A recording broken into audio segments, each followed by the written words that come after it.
All right, everybody. So we're now live and are so excited to have Jandai on with us today. Shows you how big the world is, but how small we can make it at times. Because John is from Thailand, and it's very early in the morning there for him.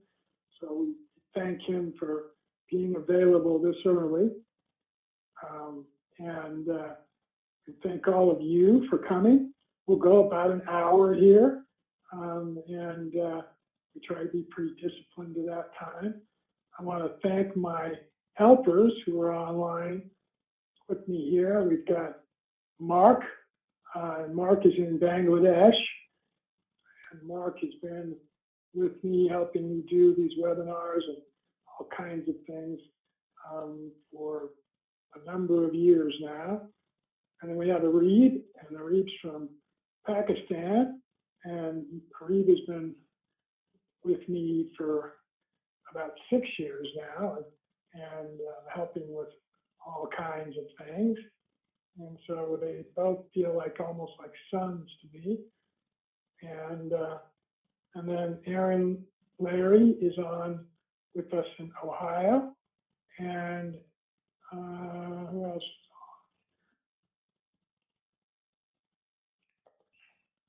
I think that's it for our staff for today. So again, this format today is going to very simply be a question and answer, just an interview sort of approach. You guys can look and see on the screen and see Mark and or Arib are scrolling through John's website. And John's done some amazing things, everybody. And there's no way in the world we'll be able to cover all the topics about things that I know he's passionate about and cares about, and has been involved in some very world-changing kinds of activities with. He's done several TEDx talks, and his website's a very good source of information you can get after the webinar's done. So, John, let's start just with a real simple, take us back to the earliest part of your life. Tell us where you were born and the circumstances sort of in which you grew up. Okay. Hello, everyone. My background is I grew up in a rural country in Thailand. When I was a kid, it's very remote area. There's no car, there's nothing there. People use the cart, cows, buffalo, and not many people use money. Even we have money, we don't have many things to buy. And mainly people just sharing and bartering mainly. And I feel very happy when I was a kid, because when I was a kid, I roaming everywhere in the village. I am so proud of myself that I can find everything. I know everywhere very well. But when I was 15, when I finished the primary school, that's the first time I feel sad in my life. Because when people finish primary school, many people leave the village, but I have to be in the village. Many people move to another town to study more, but I cannot do things. So I decide to be at home because my parents cannot help me to get more education. So I grew up in that kind of atmosphere. But later on, I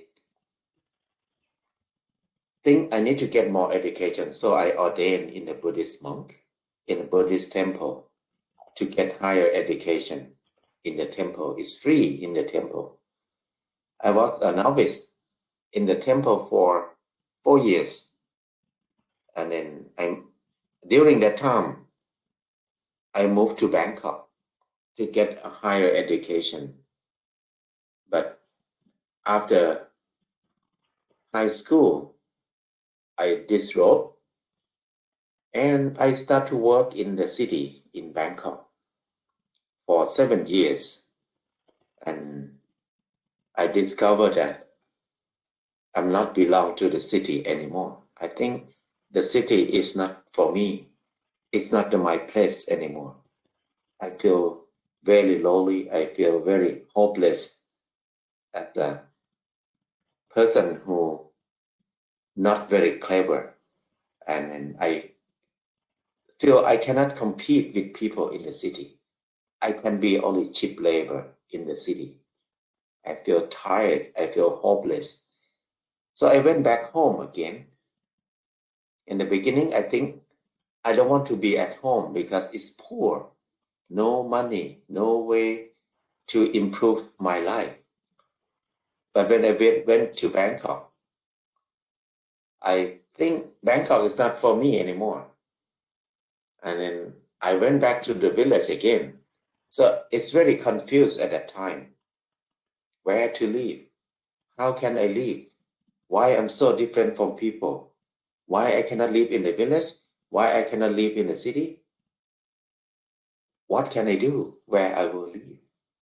But at the end, I decided to move back to the village completely.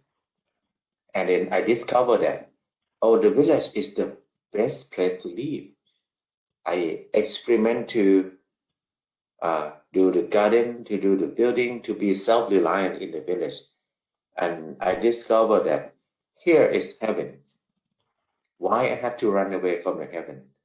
And then I cannot go back to the city. I cannot go back to looking for a job anymore. And I think job is everywhere. Why I have to looking for a job? So I feel I enjoy my life a lot at the village. So after that, I start to do seed saving.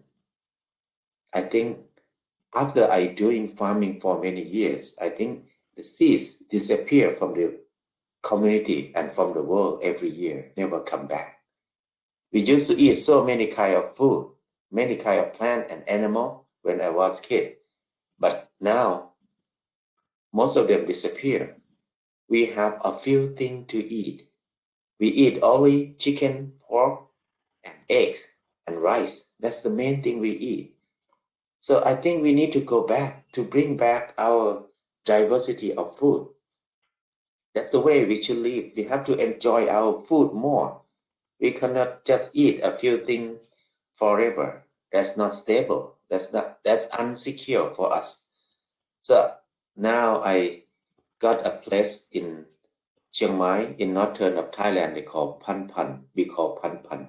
It means thousand variety. This is a place where we start a small community and we start to do seed saving. And after we do seed saving for 19 years here, we collecting seeds and propagate them and give them for free to people. And then many people come to live together and it become unintentional communities here.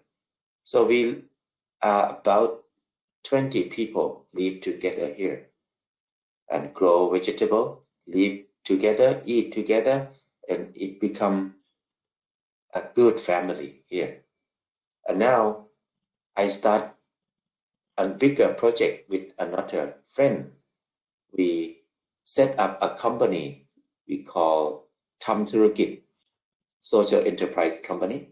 This company we ask farmer to buy share, business people buy share, consumer buy share. It's like a co-op, but it's not co-op. It's a company. So we start to train farmer to grow food in a self-sufficiency way. And they cannot grow cash crop anymore. Cash crop is not the solution. So now they have to grow for themselves first. Farmer, they are the person who grow food. They need to eat the best first. Because in the past, farmers just grow for sale. They don't eat what they grow. They sell very cheap price and they buy food very expensive price. That's not the right thing to do. So we train farmer to grow for themselves first. Leftover from what they can eat, they can use, they can send to the company. The company can sell leftover food from them to the people in the city. So when they grow for themselves, they grow with no chemical. They grow very well. They make it good. So the food left over from their garden is the best quality. So we send to the people who live in the city.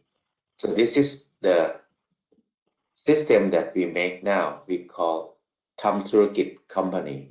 So this part is a big job for us now.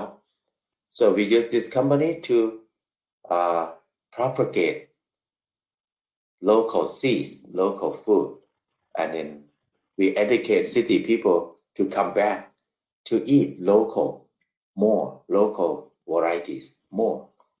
So now the main thing I'm doing now is seed saving and running the ทำธุรกิจ social enterprise company. This is the background so far.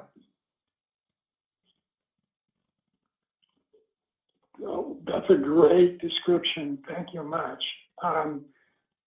So there's so much there. If you've been looking at John's website as Mark and Eve have been screening it, you'll see just so many things that he's involved in.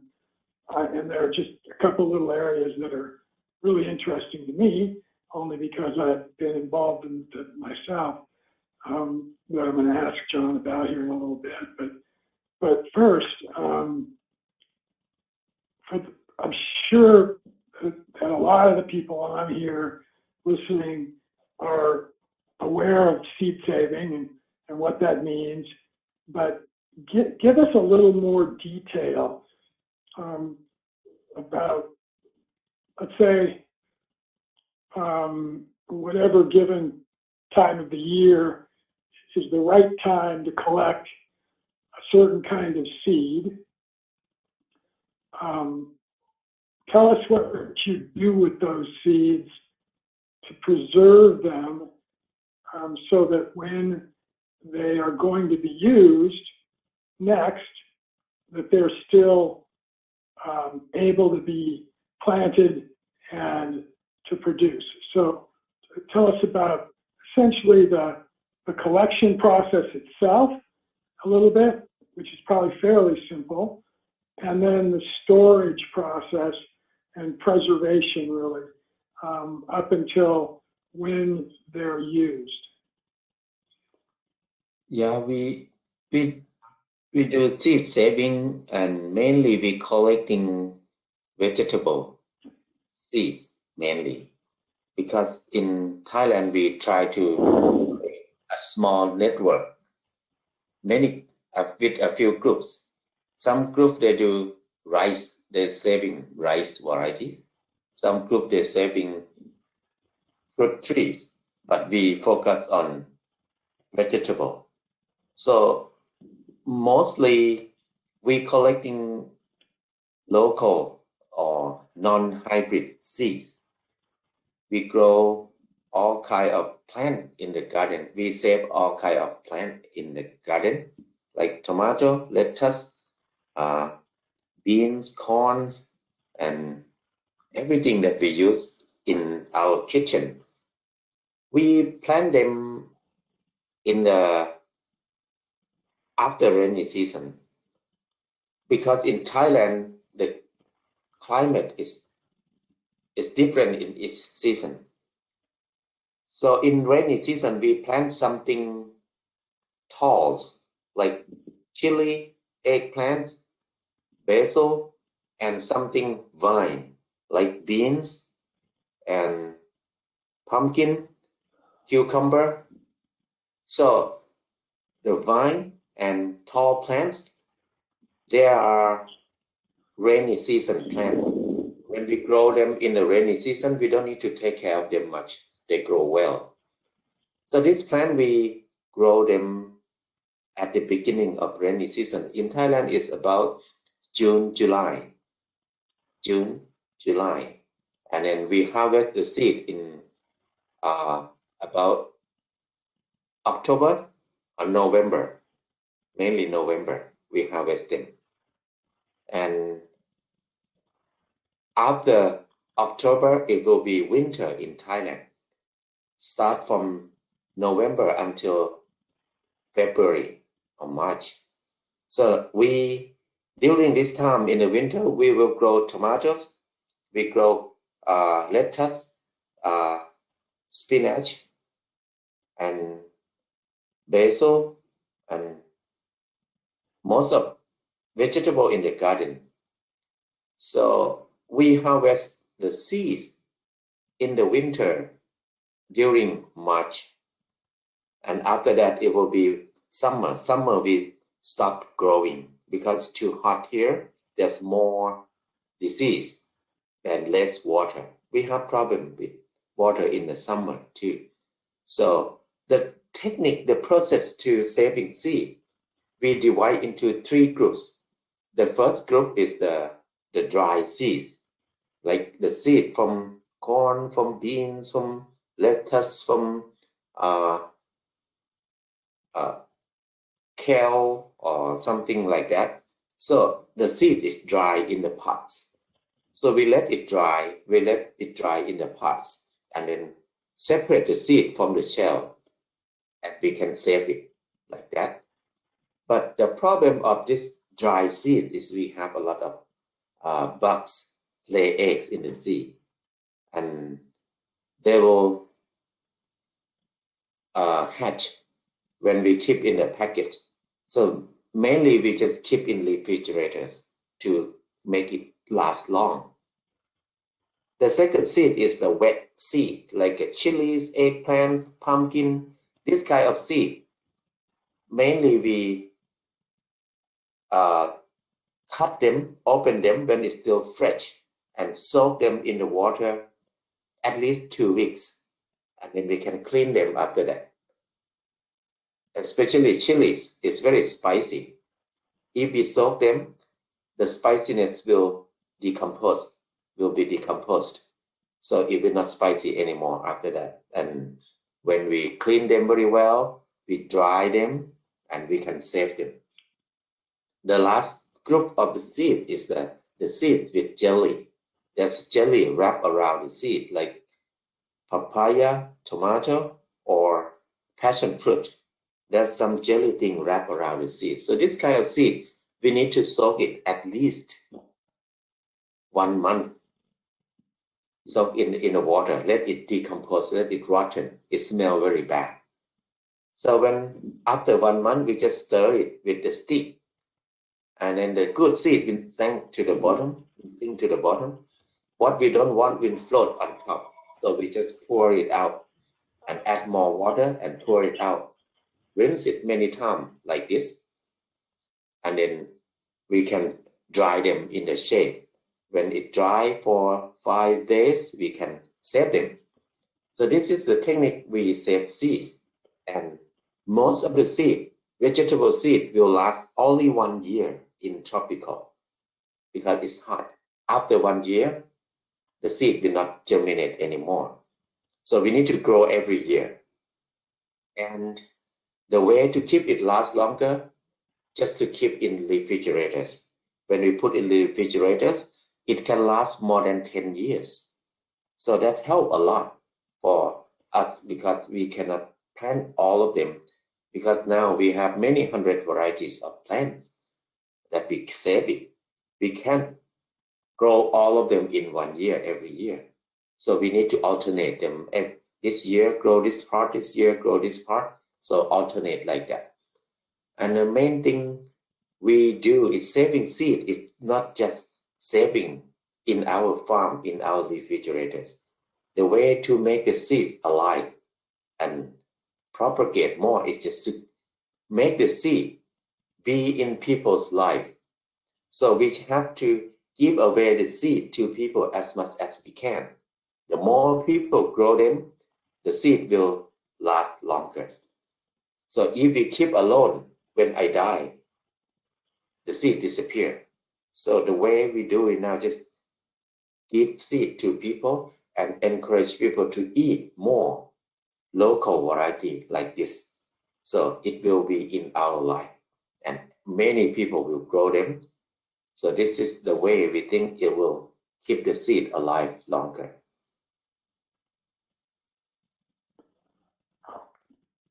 That's a great description in a brief way. Thank you so much.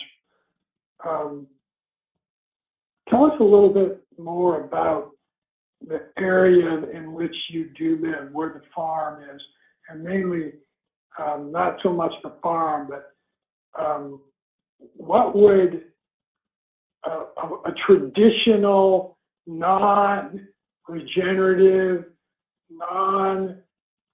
somebody who farms sort of just the opposite way that you and I really believe we should be farming. How big are those farms? Are they very large, very industrial? And how do they compare to the smaller farms where people are farming in a way that is making the planet better and in a regenerative sort of way? So the farmer in Thailand, mainly they are small farmer, and average land is about 10 acres, 5 to 10 acres per person, per family. So it's quite small, but most of them do chemical farming. They grow cash crop, and some of them do contract farming with a big company. So most of the farmer here, they use a lot of chemical. Even a small farm, but they use it very concentrated with chemical. And they grow cash crop mainly. And with this technique, they were controlled by company. The company trained them to rely on chemical fertilizer with herbicide, pesticide, and use the seed from the company. So it's like everything rely on the company. In many So it's areas, very similar to the U.S. Yeah, quite It's very similar, similar but to the U.S. or Europe, however. yeah, but smaller scale. In the US, they're so big, but But here smaller it's scale, right? Right. so smaller scale. How about mechanization? Do many of the farmers have equipment, or is it mostly They have very low some mechanization? they have some small tractor now. It's in the last 10 years, nobody plant rice by hand anymore. Now they use a small tractor, a small machine. But small machine, it costs a lot of money too. Like a one tractor, it costs Right. so much money. Even they sell their produce more than 20 years, it's not enough for the cost of the tractor. So it creates a lot of debt for most of farmers here. And the seed price is very expensive. Chemical in farming is so expensive too, but the price of their produce is very low. So there's no way you can survive without debt. But people still doing it because they feel like I have no choice. I'm a farmer. I have nothing. I cannot do anything else.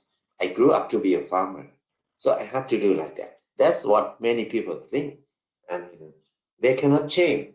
They be in the trap of the debt, and they cannot get out after that. So that's the way they're doing. But what we are doing is opposite.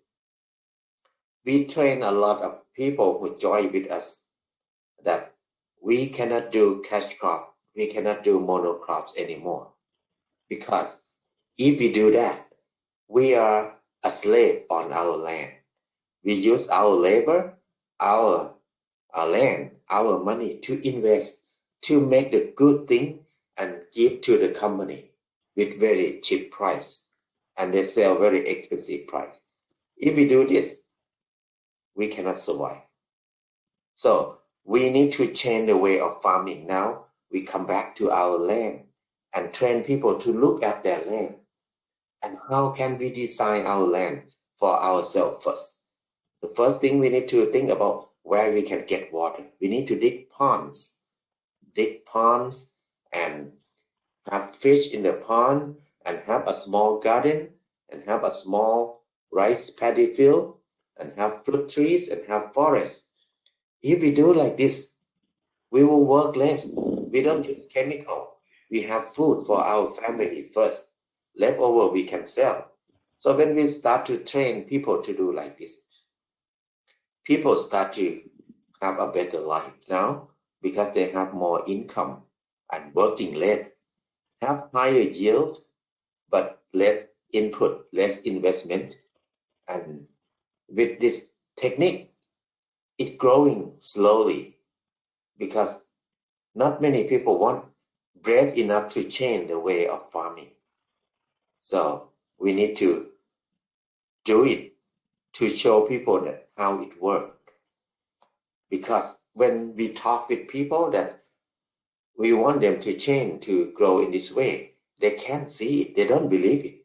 And it's hard for them to change their style of farming, because they're afraid that they will not get money to pay off their debt. Even the old style is very hard to make money too, but it's hard for them to change, because they have been doing that for long time. So with this technique, we do different from normal farmer, and we found that it helped us a lot. So it's growing now. It's growing every year. The number of people who join with us increase every year. Good. That's really good.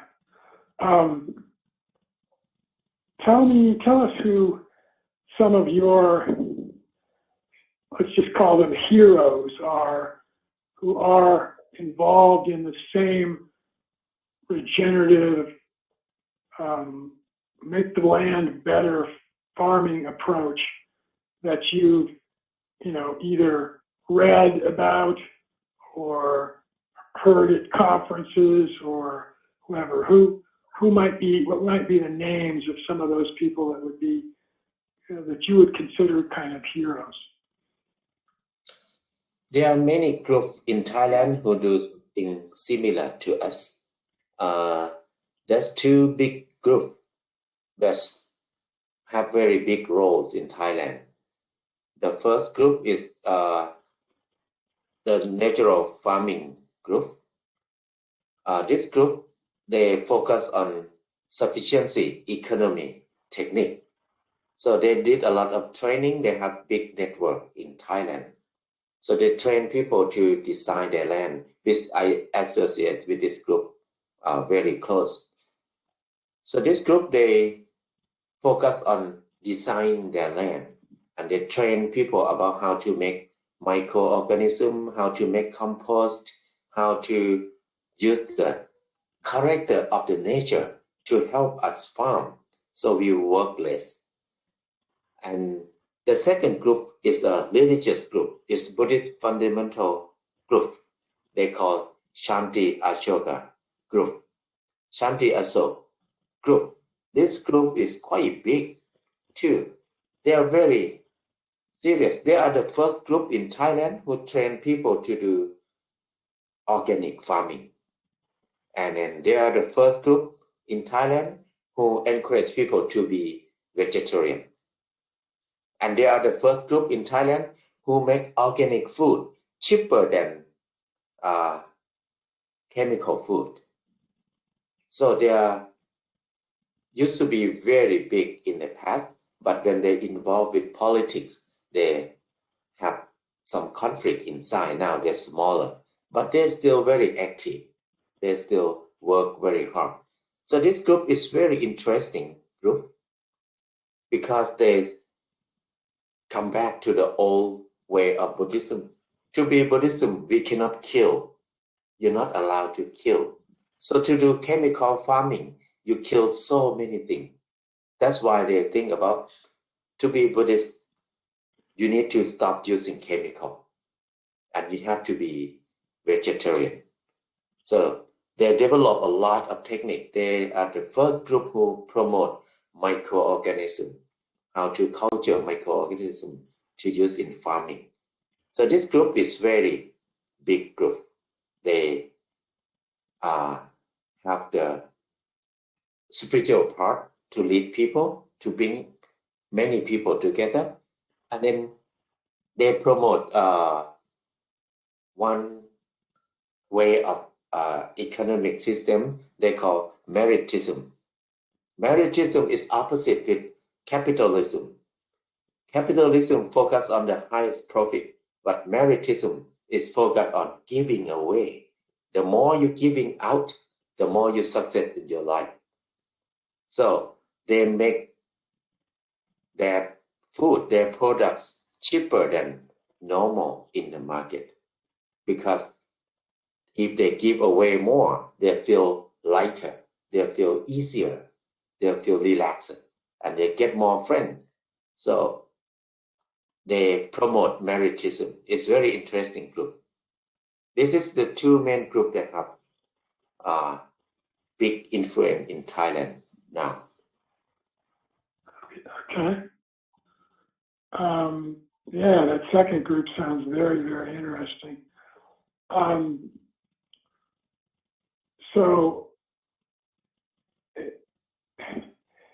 let's talk a little bit about it. And that's something we have in common, and we didn't talk about it in much detail before. But you come here to Colorado once a year, and you've even built an Earthship home. So where did you build that here in Colorado?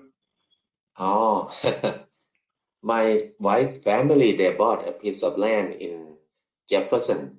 Jefferson is on the way to Fair Play. So it's on top of the mountain. It's not very far from Breckenridge. So that piece of land is so open. There's no trees, nothing there in the glacier area. So when we got a big piece of land there, not many people live up there. It's hard because the winter is very bad. So we experiment to build a straw bale house first in the beginning.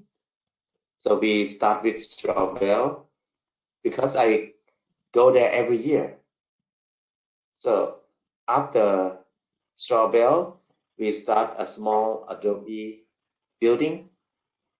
And after that, we start Earthship. So we use that land as a compound for the family. So we can have place to stay together.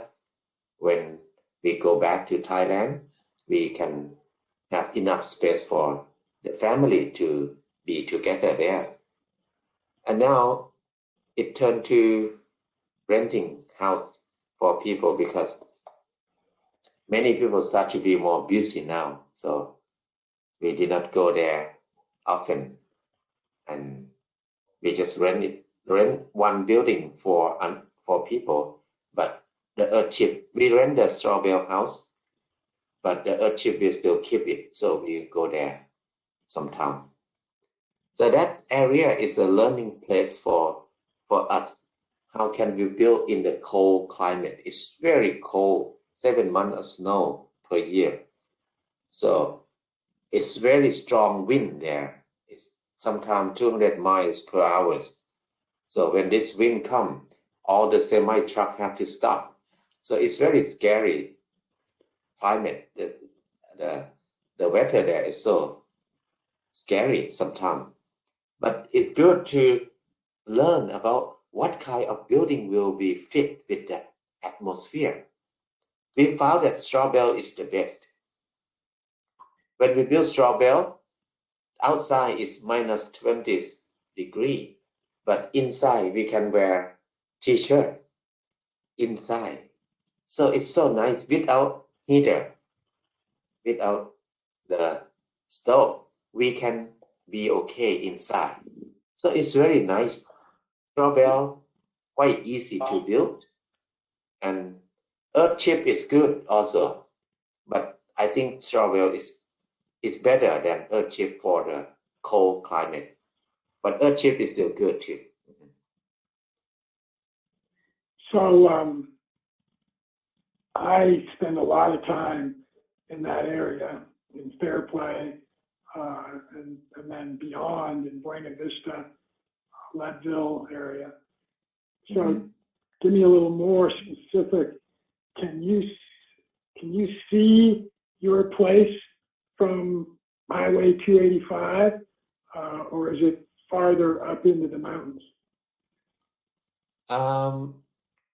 If you go from Denver, you will pass Platte Canyon School, and then after that, not very long, you will they call French Pass, or what do you call that area?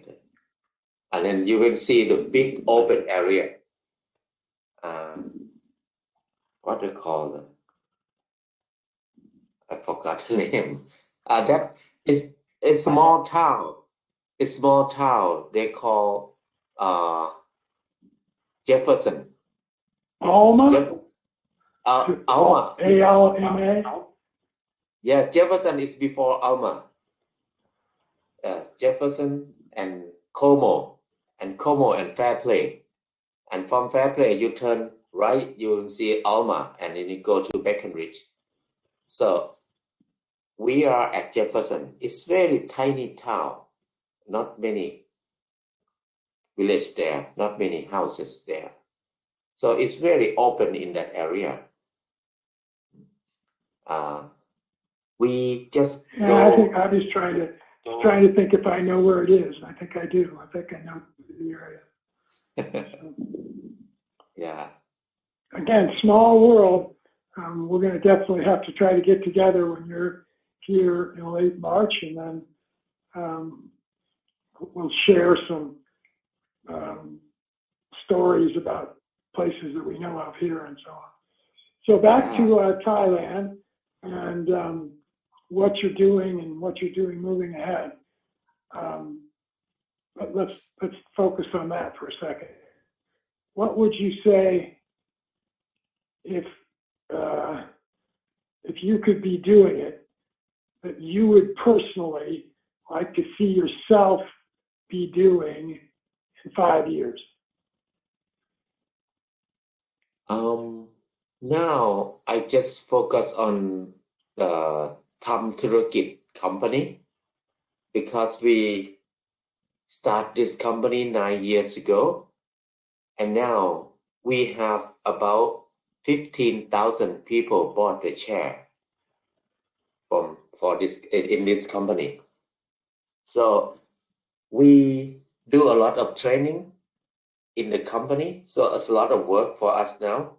We do a lot of training for farmers to grow in a sustainable way, and leftover they send to us. So we sell in Bangkok. So now we just opened 3 restaurants in Bangkok in the middle of pandemic. Most of restaurants closed, most of business closed, but we opened 3 restaurants.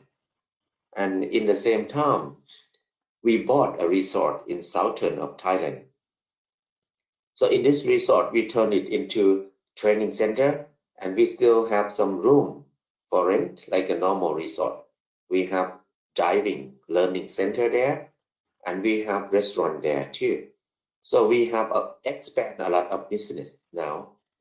And now we think if the COVID, the pandemic calm down, we will expand more, because we have more farmers that get trained from us. They produce a lot, and then we need to find a market for them. So the restaurant is one way to help farmer to sell their produce. And in the same time, we have the market online. We have farmer market in Bangkok too. So it's a lot of work, this part. And we think about to focus on this business more. Because if the Tham Thurukit company business growing well, we can promote local seed more, local food more. So this is the main thing that I think we will expand the idea of seed saving in people's life more. This company, there are many people joined with this company that will make things easy for us. And now we plan to start a public seed fund. We want to have public seed. We want farmer to develop seed more and make into public, not focus on own it, but we want it to be public. So we will work very close with more farmers in the area to develop seed too. So the company will support this part more. I think this is the main thing we will do from now on. It's the main focus for me to focus. I think it can be the last thing in my life to do seed saving and to promote this kind of business, because I think this is the only way that we can think about it to make the food system secure and everybody can access to good food, and to make business belong to more people as much as we can, not just for a few family like a normal business. So we want business to belong to people as much as we can. So this is the main focus from now on. All right. So to be a shareholder in the company, do you need to be in the local area? I understand how important local economy is to this, but so for example, could I become a shareholder? Actually, anybody can buy share, but so far the condition is people who buy share from us need to know that we did not focus on the highest profit. We want profit, but that profit have to be fair for everybody. So when we have profit, we can return profit for the shareholder only 30% only. So 70% we would use it for benefit of public, for social investment. We do 70% we will use on education in the country. We will use on seed saving. We will use on something that to promote us, to help us to live in a sustainable way more. So anybody can buy share, but if you get trained from us, if you came to the training, to the workshop to understand things first, you can vote in the company. But if you did not come to the training, you can buy share, but you cannot vote. That's the main thing. And the difference is, if you buy share, it doesn't matter how much money you put in to buy share, but you have only one vote, like a co-op. It's not about share, Right. it's about person. So that's the difference. So anybody can buy share. But mainly so far it's only Thai people, because we don't have English version. We did not do no website, nothing in English yet. So we just in Thai. We focus on Thai in Thailand mainly. Makes sense. Makes sense. One of the things that we have in common is that my wife and I have 4 children, and we homeschooled them.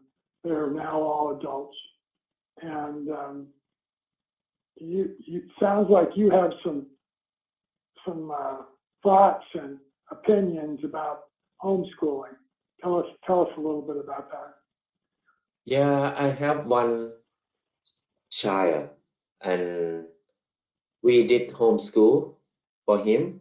And because of belief in Pan, it's a communities. There are many kids grow up here. They were born here, and all of us do homeschooling here because we think the education system in Thailand or in many places is not is not fit with the way the world is moving. So education did not develop fast enough to catch up with the change in the world. So we think the normal education, it just trained people to be a worker. It did not help people to enjoy their life, to be happy, to be able to help themselves in every situation. So that's why we don't want to send kids to the school. So we do homeschooling here. We train our children to be self-reliant more. They know how to grow food. They know how to build their house. They know how to cook. They know how to make soap, make shampoo, make daily needs that they use in daily life.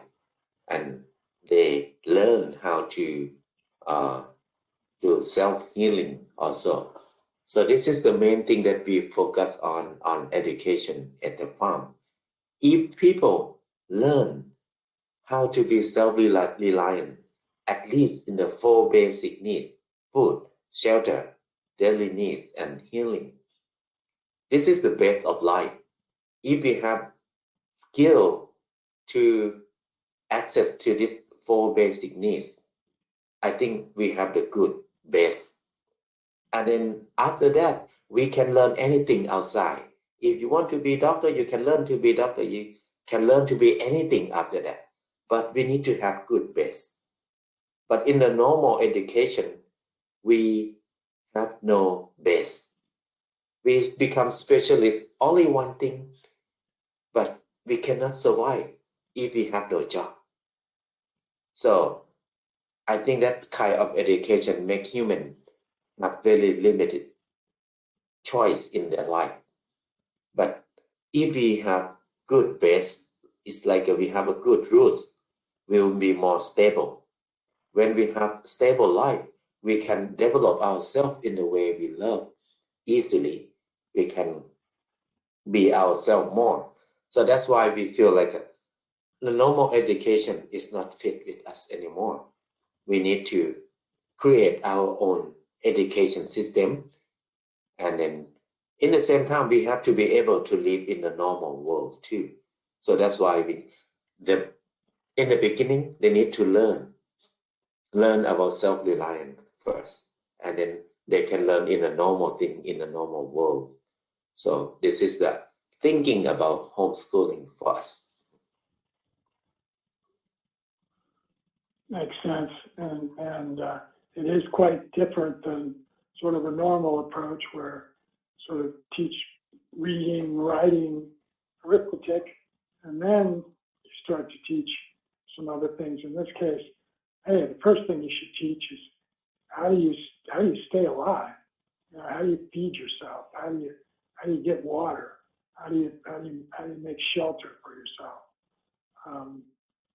A good analogy here in the U.S. would be that's the way the Native American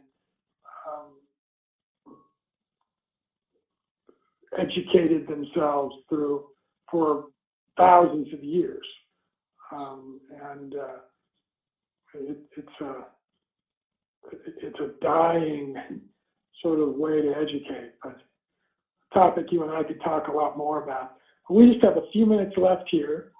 I want to ask one question. You brought it up about the pandemic. How you mentioned that it actually has helped you and your business a little bit because of able to start some restaurants and markets.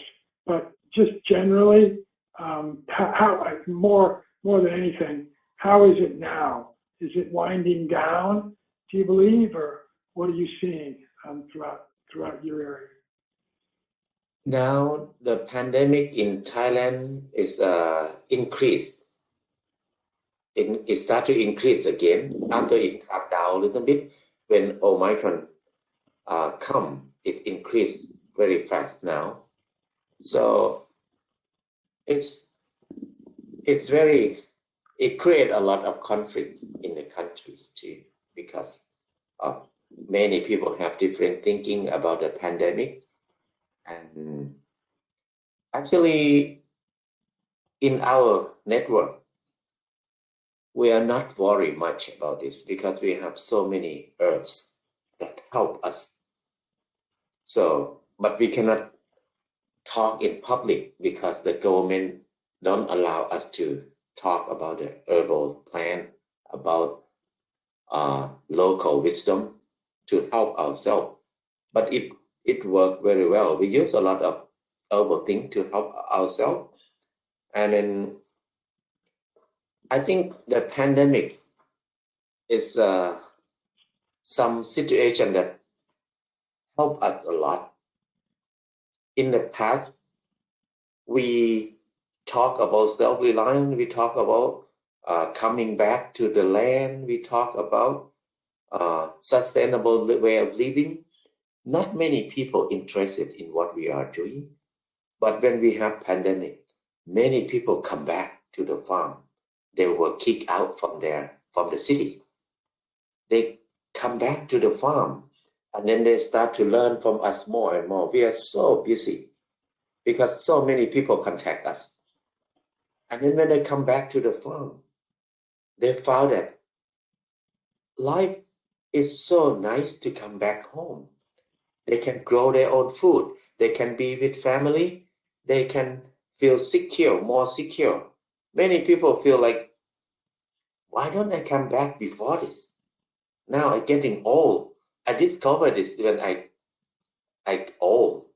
So there are more and more people come back to the land, and then I think more than 50% will not go back to the city anymore because they discover that when they come back home, life is a lot easier. Life is better. They feel more relaxed here. So it helps to bring people to think about sustainable way of living more, to think about family more. Before that, they just think about money. I have to work more so I can make more money. And they ignore their health. They ignore their family. They think this is the second priority in their life. Money and work is the first priority. But now, when they come back, they discover that family and their health, their life is the first priority. So this is a big change that I can see in the rural country in Thailand now. Many people move back to the country more. So thanks for the COVID, thanks for the pandemic that make people come back. And then in the same time, during the pandemic, many things closed down. And we can see like a lot of things, nature develop itself very fast. In the ocean, the more fish propagate and they come closer to the shore more. We have shark whale came really close to the shore. We have a lot of fish now. So I think it will help the nature to propagate itself, to heal itself more than before. I think there's some good thing in there too, not only bad side from the pandemic. That's a very, very interesting insight.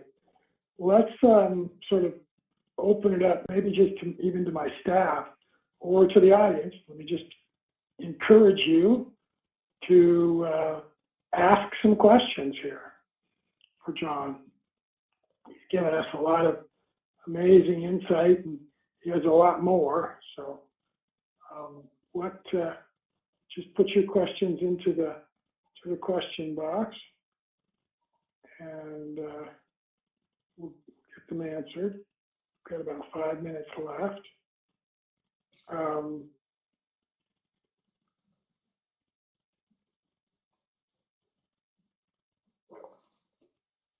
This has been a lot of fun, John. I really enjoyed doing this with you. So, Aaron or Mark or Reed, ask some questions. Hi, my name's Erin, and really enjoyed learning about your work. So thank you. And I was wondering if you had any advice to somebody that might want to get into a sharing economy, but aren't sure where to start or how. What would be a good use of time to start out? Yeah, I think now it's quite hard for foreigner to join with us, and I think we encourage people to start something like this more in their area, instead of make it big. But we love to make it many small business like this, better than to make it one but very big. I think smaller is more sustainable. So people can come and learn from us and then go back to start in their area. And then I think there are many ways we have to think about the solution in each area, because it's different in each place, each area, it's different condition. So it's nice to create some model that it fit with that area is better. But if you can come to Thailand, you can have a chance, you can come and learn, and from us, we are happy to share. But if you want to buy share, it's a little bit hard now because we don't have in English version. But in the future, we maybe try to develop it more. But now we focus on developing in the local area more. And then we are very happy to share the idea for people in another places, that they can get the idea and they can develop it, apply it with their culture, their local area. That's great. Thanks. That makes a lot of sense. Specific to our circumstances. Yeah. We have an audience. That's a great question. So we have an audience question from Robert Hayes, and he says, John, will there be any Pan classes in natural building, even online especially? For now, we will have in Thai version in the middle of February, but we haven't opened for the international yet. Normally, we have every year for international, like the Earthship building, and we used to have women building workshop also. So it's quite popular because women, they don't think that they can build, but when they came to the workshop, they're so exciting because they know that they can build a house easily. So after the pandemic calmed down, we can travel easily. We will have that again. But for now, we cannot open this. We cannot open the big activity in Thailand now because the government control, and then people in the local area, they are afraid to have more stranger come to their community too. So that's hard now. Well, we are up against the top of the hour, and we've gotten an amazing amount of information from John. I think we'll probably ask John one last question, which is anything else you want to end this with, John, to just let everybody know? I think now our life is not normal. We work so much. We work harder than people in every era. But we work hard, but our life is very bad. We eat very bad food. We have very bad family. We don't have time to be together. Many people have a broken family. So it's time for us to think, who are we working for now? We working for ourselves, or we working for the family? Or we working for who? If we work for ourselves, did we eat good enough? If we work for the family, do we have time for the family? So I think it's time to think about how can we create new way of living? How can we design our new way of living? So we can make ourselves better, make our family better.